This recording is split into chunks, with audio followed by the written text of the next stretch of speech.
Hello.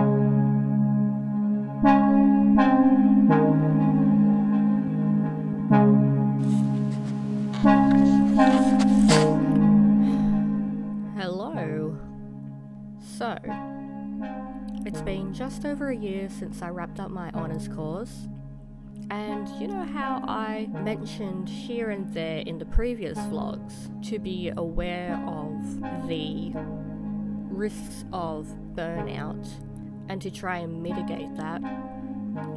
Well, look, that clearly didn't work out for me, and boy did it hit me like a tsunami. So here's a conclusion update of how I spent the year, drowning and eventually finding my way on the shore again. I know that analogy sounds cheesy, but bear with me here. Yes. Let's get back into it. Where do I start? Picking up from when I handed in my thesis and de-installed the exhibition, which would have been by November 2019. Naturally, I was feeling very drained, but strangely overwhelmed by this state of delirium and accomplishment, which is ideal coming out of this very intensive course, workload-wise, and also because it's a research topic that is very near and dear to my heart. And for that very reason, I considered this whole endeavour as one of the most important successes of my life. And that's just how it's always going to be. Because finally, after all these years, I could see which direction it was pushing my art towards, like its very purpose. But career-wise, that was a different story, which is how all this massive depressive state all began, which was great for myself and my partner and everyone. So yes, so let's backtrack a bit where I mentioned the burnout. Now, at the start of our course, we were warned that it's just natural to have some degree of burnout, so it's best to be mindful for those warning signs.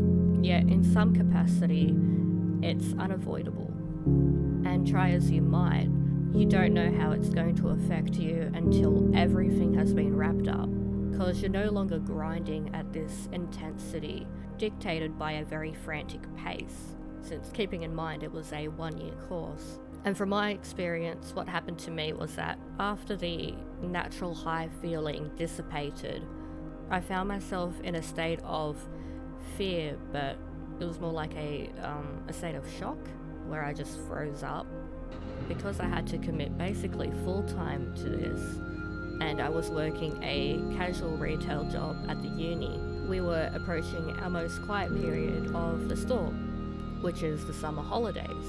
Not only did I feel very selfish and doubtful for embarking on this personal endeavour, exploration into my identity, at the same time I strangely was freaked out by questioning, oh, what the hell am I gonna do now with all this? Was it worth it?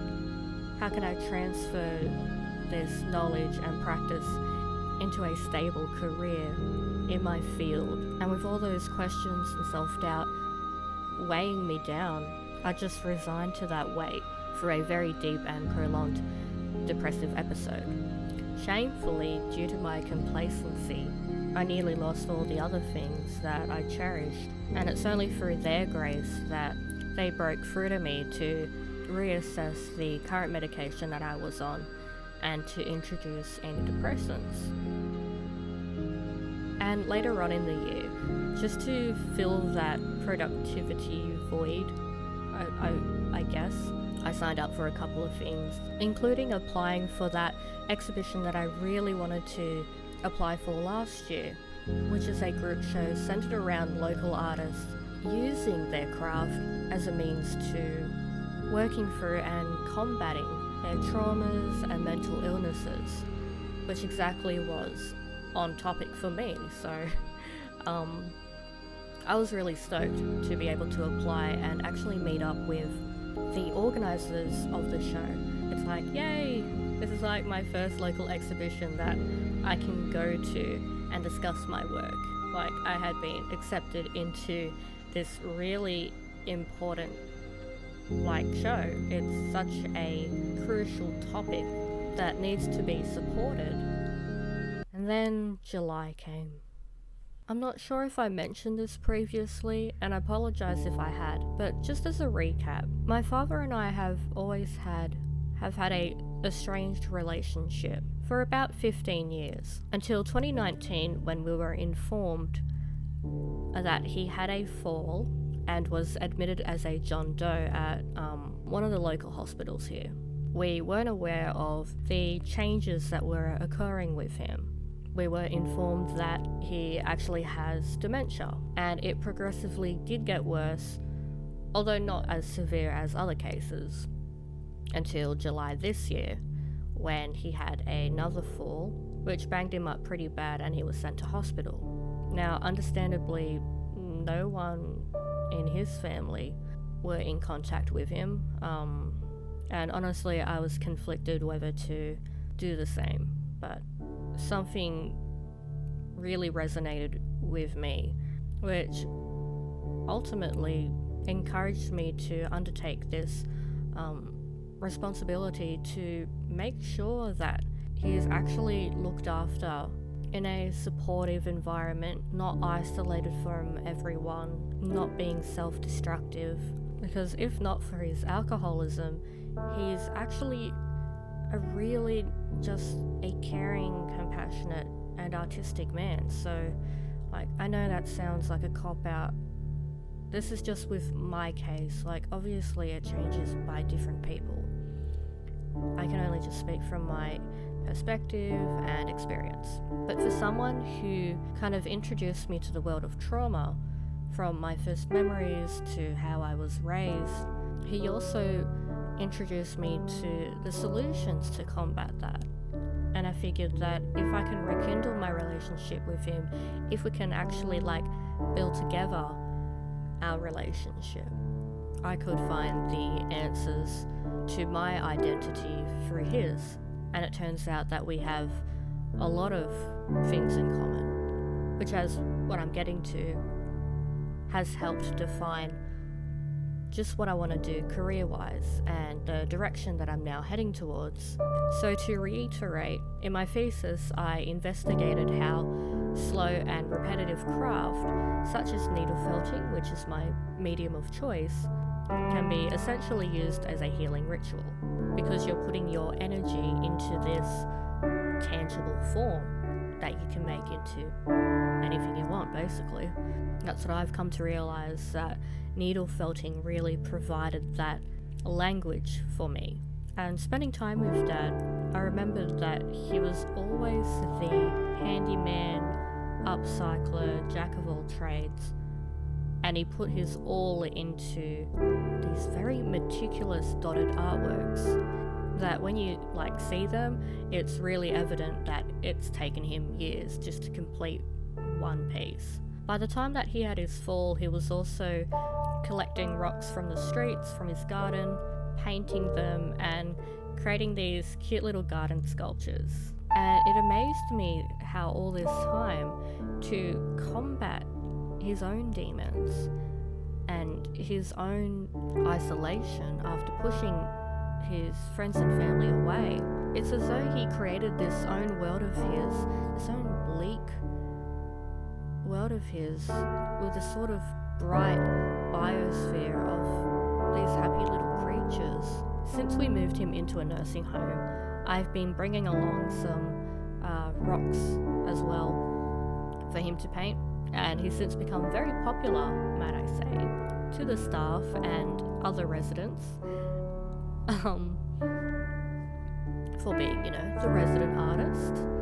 But if you ask him any time about his art, he'll just simply say it keeps him occupied. You need colour to brighten things. And the first time actually hearing that just made me very emotional. Basically what I'm trying to say is that what we both share is something that is so important to us in combating our own mental illnesses and trauma. And I want to honor that relationship between ourselves and our art in a very practical way that will help people. What I found out through this year's experience is that I want to pursue the field of therapy, not as a psychologist, of course, I'm clearly not qualified, but provide my craft as a means to help people to relax, find a state of flow, provide a safe environment for them. And I'm convinced that diversional therapy would be the way to go, to, as my dad will put it, keep occupied and bring a little colour to their lives. Yeah, that's what I want to do. And it feels right. It feels like I actually have a purpose now, which is very nice. And currently, as I'm recording this, I'm in the process of enrolling for a certificate in literature and health, as that's the qualification that you need to start applying for these roles. And I am absolutely looking forward to it. In such a bleak year for everyone, no one's certain of how the next few years will go. I'm relishing on this feeling of hope, and I hope I can sustain that with hard work and a resilient mindset. Anyway, thank you so much for listening to this yearly recap. I hope that I can gear my channel towards more of this sort of stuff, but that won't necessarily mean that I'm going to abandon the little time lapses here and there. I do find them quite fun. They helped keep me occupied when I was fired from my first job, and I was like unemployed for like 5 months, so I guess things, they come around like that in strange, funny ways. Anyway, I'll let you go now, and I'll see you in the next video, whenever that may be. But I hope to keep you updated. Bye-bye!